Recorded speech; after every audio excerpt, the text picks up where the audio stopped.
শ্রী শ্রী ঠাকুর অনুকূল চন্দ্রের ১৩৭তম আবির্ভাব মহামহোৎসব পালিত হল রবিবার ঠাকুর অনুকূল চন্দ্র সৎসঙ্গ মিশন সাধনপীঠ নব হিমায়তপুর কৃষ্ণপুর বীরভূমে। এই মহোৎসব ঘিরে ভক্তদের ঢল নামে সৎসঙ্গ মিশন সাধনপীঠে।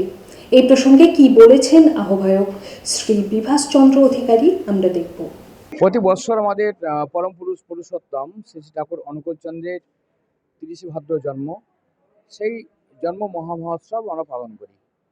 ভোর ৪টে থেকে সানাই বাজার ভেতর দিয়ে আরম্ভ হয়, সানাই বাজানো হয়, তারপর বেদ বাঙ্গলিকি উষা বাঙ্গলিকি, তারপর আবির্ভাব লগ্ন ঘোষণা করা হয় ৭টা ৫-এ সকাল, প্রার্থনা, কৃষ্টি পতাকা উত্তোলন, সঙ্গীতাঞ্জলি, যজ্ঞ, মাতৃ সম্মেলন, কীর্তন গান,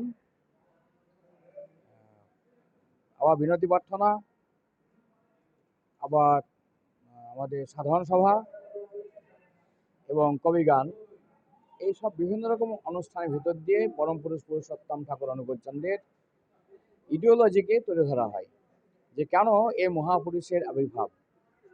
এবং সবচেয়ে বড় কথা, এই লেটেস্ট অবতারের গুরুত্ব বা ইম্পর্ট্যান্স জগতে সবচেয়ে বেশি, তার কারণ তিনি একমাত্র তার কাব্য কণ্ঠে ঘোষণা করলেন যে ধর্ম কখনো বহু হয় না, ধর্ম এক এবং অদ্বিতীয়। ঈশ্বর যেমন ঈশ্বর কোনো শরীক হয় না, তিনি এক এবং অদ্বিতীয়, তেমনি ধর্ম এক। ধর্মে সবাই বাঁচে বাড়ে, সম্প্রদায়টা ধর্ম নারে, ধর্মের জীবন দীপ্ত রয়, ধর্ম জানি সাক্ষী হয়।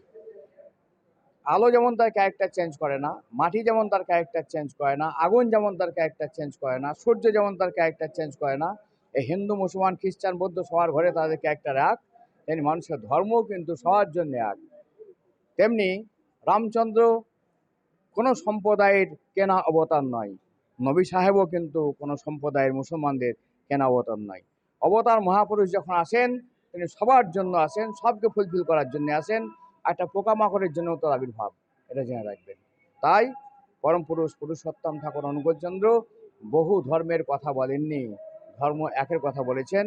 আমরা সেটাকেই পরিপালন করতে চেষ্টা করি এবং এই উৎসবের ভিতর দিয়েই তার এই বাণী এবং ইডিওলজি প্রতিষ্ঠা করার কাজ চলছে। মানুষ এসেছেন কোন কোন এলাকা থেকে এসেছেন? দেখুন, আবহাওয়া বুঝতে পারছেন, ভীষণ খারাপ আবহাওয়া। আমরা ভাবতে পারিনি যে এত মানুষ আসবে। ভেবেছিলাম যে প্রোগ্রামটা হয়তো ২-৫০০ লোক হবে, বানচাল হয়ে যাবে। অন্যবারের তুলনায় লোক একটু কম, কিন্তু তাও ৭ থেকে ৮,০০০ লোক অংশগ্রহণ করেছে। কখনো হালকা সাজ তাড়াতাড়ি, কখনো সেজে গুজে বিয়ে বাড়ি, কখনো বা ওয়েস্টার্ন আউটফিট, কখনো বা পাট ভাঙা শাড়ি। যখন যেমন সাজ গয়না তেমনি কোনো অকেশনে, কখনো জাস্ট এমনি। অঞ্জলি জুয়েলার্স, ঠিক যেমনটা চায় আজকে